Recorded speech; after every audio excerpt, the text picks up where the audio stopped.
ยายโทรเล่นน้ำพ่ออยู่บ่คู่มือนี่เพิ่นบอกเพชรเพิ่นบล็อกเพชรโดยพ่อเจ้าไดสร้างว่าเนี่ยเพิ่นสิบล็อกเฮ็ดหยังเล่าใหม่ๆแล้ววะเพิ่นบล็อกติดต่อบ่ได้เลยเดี๋ยวนี้เอาแล้ว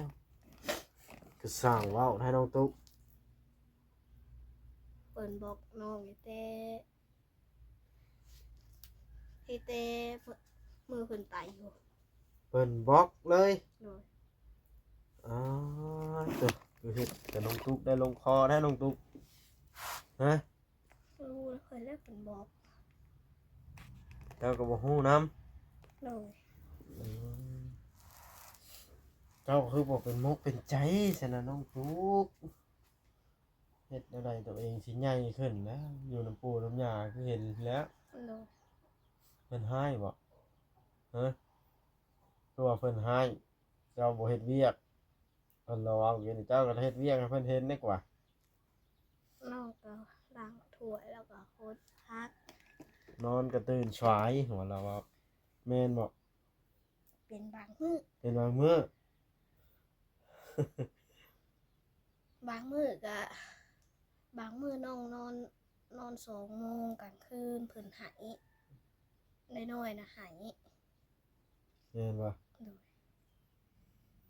โดยคือได้ยินข่าวปู่เพิ่นเจ้าว่าสิเฮ็ดอันนี้บ่เฮ็ดตูบหลังบ้านนี่บ่เจ้าเว้านะโดยฮะโดยเจ้ามีเงินเท่าไหร่แล้วกับผัวเจ้าสิเฮ็ดตูบนี่บ่มีบ่มีเงินโดยคือสิเฮ็ดตูบซะบ่ต้องตุกบ่มีเงินนี่เล็กกระปูผ้ากระจาดเครื่องมุ้งไม้เจ้าจะมาได้ใช้ซะเครื่องนุ่งน่ะมีแต่6 แผ่นอยู่เทิงสังกะสีบ่ โดยเจ้าคือบ่ชวนผัวเฮ็ดแบบนี้น้ำในแล้วเที่ยวแก่เอาไปใช้คำมาแล้วขึ้นนอนสิรถจักรผัวก็มีอยู่บ่แม่นบ่ซะโดยก็นอนอยู่เฮือนตัวเองเพราะมันบ่เป็นห้างเป็นน้ำสมมุติมันบ่มีน้ำมีไผก็ได้หันนะโดยใครกว่ามาปลูกตูบได้โดยปลูกตูบนี่เป็นหยังงบประมาณเจ้าสิหลายส่ำใดล่ะเอาทุนที่เอามาปลูกตูบนี่ไว้ซื้ออยู่ซื้อกินไว้เก็บไว้ยามเจ็บเป็นอุ่นๆยามบ่สบายอย่าลืมกดติดตามเพื่อเป็นกำลังใจให้ผมด้วยนะครับทุกคนขอบคุณมากๆครับพี่น้องเด้อเปิดภาพขึ้นก็ได้เราสิมาถามสัมภาษณ์น้องตุ๊กสักก่อนเพิ่นสิเอาอย่างไรต่อบ้านนี่พี่น้องเลยนั่นเป็นเรื่องเป็นแบบนี้เนาะทางปู่ย่าเพิ่นก็คือเว้าหั่นล่ะเพิ่นก็บอกสอนเอาน้องตุ๊กว่าซั่นน้องตุ๊กนี่เพิ่นสิเป็นมกเป็นใจหรือบ่เพิ่นสิบ่ตั้งมกตั้งใจในเมื่อเฮือนซานตัวเองก็มีนะเนาะถ้าเฮาบ่กุ้มบ่แข็งแกร่งจักเทื่อบ่ได้เด้พี่น้องเกิดเป็นคนเนาะไปพี่น้องไปทักทายเบิ่งน้องตุ๊กดีกว่าเพิ่นสิว่าแนวใดเฮือนซานเพิ่นสิเอาเงินเอาคำมาได้ไสมาปลูกผัวไปหาเงินคู่มือก็มื้อละ40-50,000มาซื้อกินนี่เพิ่นสิปลูกวางนี้หลังเพิ่นอยู่เดี๋ยวนี้สิให้ลุงนอนว่าซั่นลุงใหญ่ผู้เพิ่นมาแต่ป่าน่ะเป็นเฮือนเพิ่นเด้มาอยู่ไปเบิ่งก่อนปุ๊บเสียเงินเสียคำอีกบาทนี่เงินคำก็เอาไว้ใช้บดีกว่าบ่สมมุติว่าเนาะเงินก็มีเป็นนอนอยู่พุ่นกลางคืนแหละเป็นนอนกลางเว้นแหละลงมาอยู่เพื่อนปู่ย่าแบบนี้จังหวัดสิดีกว่ากับพ่อชักไปถามเหตุผลน้องตุ๊กก่อนพี่น้องเลยตัวเอาอยู่ใช้สบายดีน้องตุ๊กสบายดีอ๋อตัวยังอันนี้ต้มไก่ต้มไก่เมียนเฮือนบ่ลูกน้อยนอนอยู่เทิงเนาะปู่ย่าน้ำเบิ่งโอ้ตัวเห็นได้โทรเล่นน้ำพ่ออยู่บ่คู่มือนี่ เพิ่นบอกเพชร เพิ่นบล็อกเพชร โดย พ่อเจ้าได้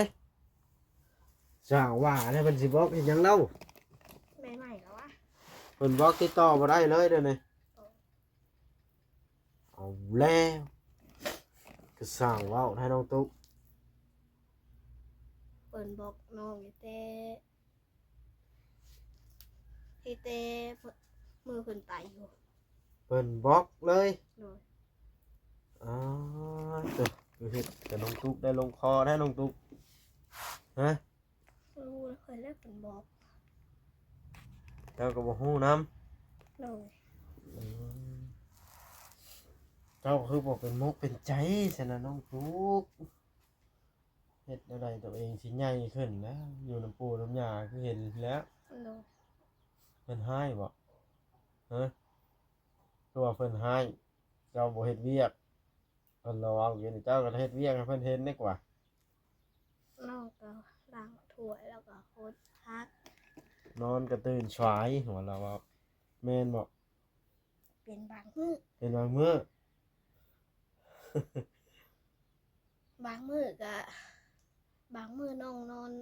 นอน2 โมงกลางคืนเพิ่นหายน้อยๆนะหาย แม่นบ่ โดย คือได้ยินข่าวปู่เพิ่นเจ้าว่าสิเฮ็ดอันนี้บ่เฮ็ดตูบหลังบ้านบ่เจ้าเว้านะ โดย ฮะ โดย เจ้ามีเงินเท่าไหร่แล้วกับผัวเจ้าสิเฮ็ดตูบนี่ บ่มี บ่มีเงิน โดย คือสิเฮ็ดตูบซะบ่ต้องตุกบ่มีเงินนี่เล็กกระปูผ้ากระจาดเครื่องมุงไม้เจ้าสิเอามาแล้วใช้ซะหือ เครื่องนุ่งน่ะมีแต่6 แผ่นอยู่เทิง สังกะสีบ่ โดย เจ้าคือบ่ชวนผัวเฮ็ดแบบนี้น้ำในแล้วเที่ยวแก่เอาไปใช้คำมาแล้วขึ้นนอนขี่รถจักรผัวก็มีอยู่บ่แม่นบ่ซะ โดย ก็นอนอยู่เฮือนตัวเองเพราะมันบ่เป็นห้างแบบนั้นสมมุติมันบ่มีน้ำมีไฟก็ได้หั้นนะ โดย ใครกว่ามาปลูกตูบได้ โดย ปลูกตูบนี่เป็นหยังงบประมาณเจ้าสิหลายสันใดล่ะเอาทุนที่เอามาปลูกตูบนี่ไว้ซื้ออยู่ซื้อกินไว้เก็บไว้ยามเจ็บเป็นอุ่นๆยามบ่สบาย ซื้อเขาเนี่ยอะ ซื้อข้าวแน่แล้วว่า โดย เพราะว่ามาอยู่กับปู่เจ้าก็ซื้อข้าวอยู่แล้ว โดย ส่วนเจ้าน่ะหาเงินซื้อข้าวพร้อมหั่นเนาะ โดย ซื้อกินพร้อมสิมาเฮ็ดตูบพร้อมเพื่อนมีอยู่ก็ได้ตัวนี้ล่ะคอยบ่เข้าใจเหตุผลปานใดน้องตุ๊กเอ้ยปู่ย่าลาวว่าลาวย่านเจ้าน่ะบ่นี่นั้นบ่กุมลูกบ่ลาวว่าจังบ่ให้เพิ่นอยู่นะ โดย สาเหตุนะ โดย แล้วเจ้าคิดว่าเจ้าสิกุมอยู่บ่ ก็บ่อยากกุ้มปานใด บ่กุมในตัดสินใจอยู่นำเพิ่นนี้ โดย โอ้โห มันไกลหมู่แน่ ใครล่ะบ่อยากไปอยู่ โดย อืมเบิด หัวน้องมาเมื่อคืนก็10 โมงเขา11 โมงแล้ว มาเด็กปานนะ โดย มันอยู่บ่ได้ดอกเจ้าอยู่พุ่นน่ะเนาะย้อนแบบนี้แหละเนาะ โดย เอาขอยขออนุญาตขอโทษเด้อขอโทษ FC พร้อมที่ถามเรื่องนี้ ตอนนี้นะเจ้าหรือผัว เก็บเงินที่ว่าผัวไปทำงานนะ ก็บ่ได้เก็บ บ่ได้เก็บซ้ำ มาคนละเทื่อกะเทื่อละ100,000 200,000 มื้อหนึงน่ะได้เทื่อละแสน โดย นี่ผัวให้ถือไว้บ่เงินน่ะหรือเราเอาไปเบิดหรือปู่เป็นผู้ถือ เฮาถือ เจ้าถือ โดย อืม แลนไปซื้อเขาวไว้แน่น้อง ให้เป็นผู้ไปซื้อ หัวน้อง เพื่อเจ้าไปซื้อข้าวบ่แม่นหยังดอกน้องตุ๊กอายุเจ้าน่ะมีลูกน้อยอยู่นี่มันหลายคนคันสมมุติเฮาอยู่เฮาบ่ซื้อนั่นซื้อนี่เข้ามามันสิผิดกันตัวพึ่งพืช เลย ให้เคยเห็นมาเป็นตัวจริงแล้วอยู่เฮาย่างลูกน้อยนะอยู่บ่เฮ็ดก็ถึกหมู่เว้าหมู่หลายคนเด้ได้เรื่องของเรื่องนะเจ้าอดเอาเด้อ เลย คันสิอยู่เรื่องเจ้าของก็มีนะพ่อก็ว่าบล็อกเพชรล่ะเป็นได้จะน้องแต่ติดต่อน้ำลาวอยู่ว่าซะ นิดมุ้ย เจ้าก็เน็ตบ่มี เลย ไปซื้อมาเติมแล้วผัวก็ได้เงินอยู่ เบิ่งคลิปว่าวตัวมึงตอดตานั่นเด้ งูเป่าตา เห็นเหรอ งูเป่าตาคุณยาย เอาเบิ่งไปเบิ่งมานิดเบิดอ้าว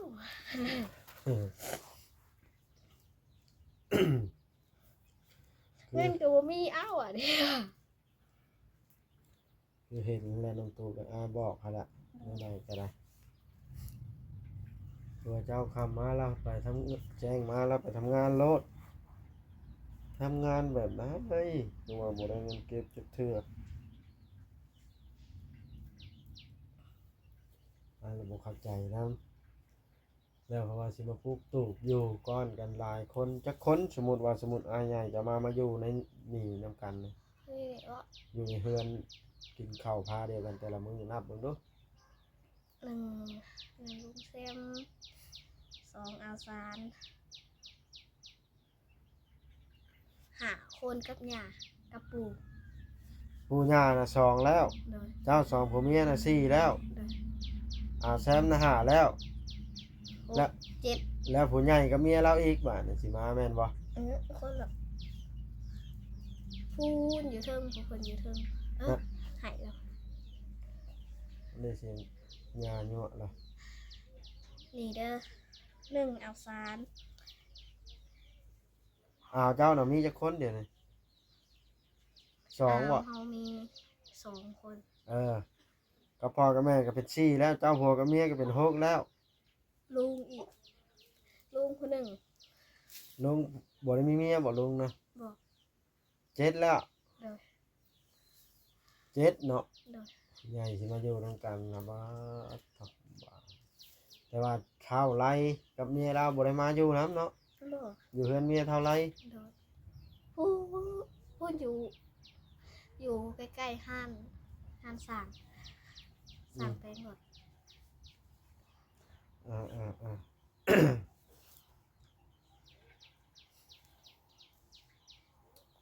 จักสิว่าแนวใดล่ะอันนี้ก็น้องตุ๊กเนาะชื่อหยังมามันก็บ่พอกันกินหลายคน เด้อ มันแย่งเอาอยู่ตัวเองว่าตัวเองว่าอย่าเลี้ยงลูกบ่เป็น คิดด้วยว่ารถผู้ใดเด้ ได้ใช้แล้ว รถว่าว่าตอนนั้น ตอนนะเลยกินนี่ กินนี่ บ่จื้อใช่บ่ รถผู้ใดเด้บอกไปเฮ็ดรังสิย่างขึ้นเทิงแห่ ผู้ใดกำลังย่างกระเทิง หาได้แล้ว เจ้าสิย่างไปเฮือนเจ้านะ เด้อ ไปหยังล่ะ คือไปเก็บบัว สิไปเก็บมักบวบ เด้อ ไปผู้เดียวนี่ มันคือเดียว มีใช่บ่มักบวบอีพอ นี่ เฮ้ย รถผู้ใดเด้ถามเบิ่งก่อนก็เจอมาบ่ เข้าใจเฮ็ดได้จังว่าบ่จื้อพาไปทอดจนว่าเท่าใดมื้อเท่าใดพันมื้อ รถผู้ใดว่าเจอมาบ่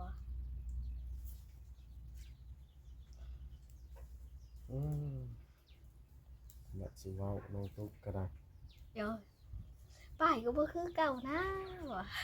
เว้าไปเจ้าบ่ชื่อป้ายเด้อบ่ได้เปลี่ยนป้ายจักเทื่อ ลงมาฮอดแบบ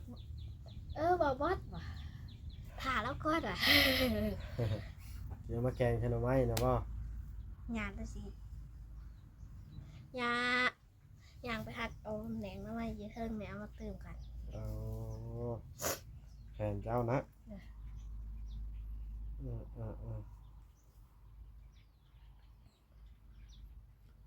เฮ้ยน้องตุ๊กเอ้ยจักสิว่าแนวใดล่ะอันก็ได้ บ่วัดบ่ฮ้อนบ่ ฮ้อนนั่นแหละจังข่อยก็บ่ใช่เสื้อแขนสั้นแล้วว่านี่เฮ้ยพี่น้องเบิ่งน้องตุ๊กสร้างขามเนี่ย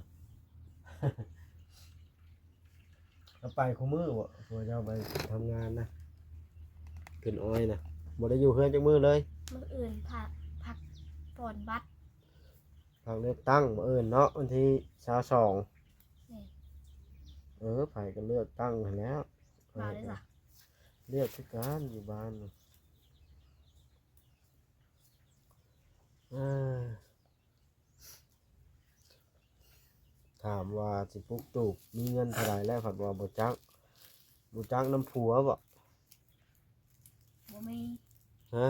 บ่มี บ่ย่าสิปลูกให้บ่ซื้อเครื่อง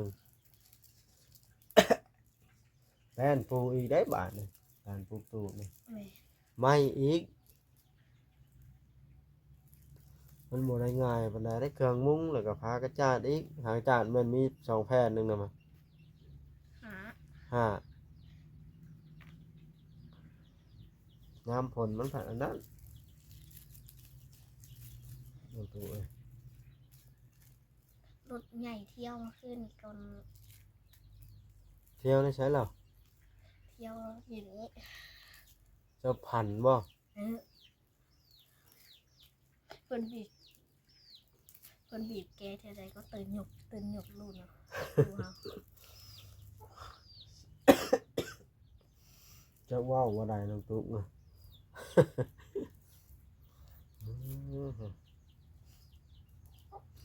แต่ละมื้อข้ากินแต่ไก่อ่าวนะบ่ผัวบ่อยู่ไปหากินหาอยู่แบบนี้หรือแล่นไปซื้อเอาอยู่ตลาด บากมื้อเมื่อวานนี้อยากซื้อหมูมา อืม แต่ไปซื้อดอกกระดูกมัน ซื้อมาแกงกินน้ำกันนะบ่ โดย เจ้าก็กิน เอากี่ขวด ผู้ย่าก็กินเนาะ นี่เด็กตัวสุดท้ายตัวนี้ละไก่ละนี่ มื้อสุดท้ายกินจนเบิด โดย ว้ายน้องตุ๊กเลย กับเป็ดตัวหนึ่ง ค่ำมาแล้วเขาเจ้าลงมานอนพี่เนาะกับผัว2คนนะแจ้งตาแล้วขึ้นพุ่น เพิ่นหายเพิ่นอยู่นี่ ฮะ เพิ่นหายกลางเว้นเพิ่นอยู่นี่ เดี๋ยว เป็นมดบัด แล้วขึ้นมานอนอยู่เพิ่งมันเย็นก่อนเนาะ โดย เริ่มร้อนแล้วเด้ ลมแห้งในเมื่อวาน ลมแห้งจะให้จังหวะลมแห้งแท้ เอา ก็ลงมาอยู่ลุบแล้ววะลมมันจังบ่ถึกอ้าวใช่นะโอเคน้องตุ๊กเอ้ยกันว่าบ่จักก็ได้สิถามเบิ่งซื่อๆดอก โดย ขึ้นเอาลูกเอาเต้าเจ้ายังมันหายในท้อง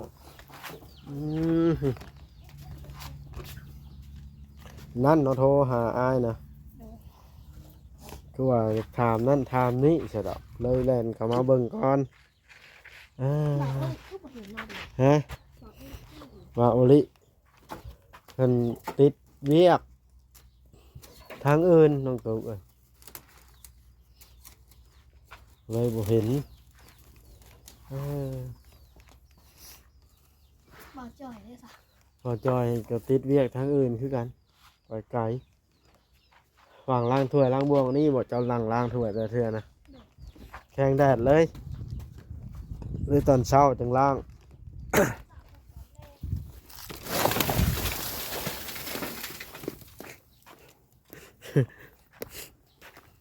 เช้าตอนแรง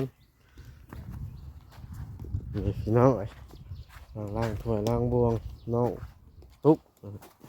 ปู่น้องตุ๊กคนกลางนี่เฮือนครัวนี่แถมพันว่าสิปุ๊กตูบให้น้องตุ๊กอีกอยู่บ่อนนี้ เต็มวางมันเพียงนั่นแหละแผนเพิ่นน่ะใกล้ตูบตัวนี้อายใหญ่สิมาแล้วสิให้อายใหญ่นอนอยู่นี้เพิ่นละสิไปปลุกตูบอยู่หันสามลูกใหญ่จะขึ้นอยู่ว่าสัตว์เพราะว่ายานมันบ่กุ้มบ่หุ้มกันขึ้นอยู่แต่ตอนยังน้อยหั้นนะพี่น้องเอ้ยนี่ผู้ย่าเพิ่นก็ดูแลดีดีมีหลานผู้หญิง นอนได้บ้าน ทาแป้งให้คนน้อยบ่ แม่นอน อืม เป็นกระแพงดีนี่ บังรถบังคนน้อยไว้ยันกล้องถือคนน้อยมันกล้องถือคนน้อยบ่ได้ อืม มันติดแต่งคลิปก็ได้ไม่เป็นหยัง ไปนอนดูก่อนเลยไปนอน เฮ็ดได้เฉพาะกินอันนี้แกงหน่อไม้คือว่าน้อยเดียวนึงอันนี้ฮะ จักเว้ยที่ไปหาเพิ่นได้อีกหน่อย หน่อไม้ทงแล้วมาอันเติม มันบ่แซ่บ ยันบ่แซ่บ นอนบ้าน อันหน่อไม้ทงว่าบ่แซ่บ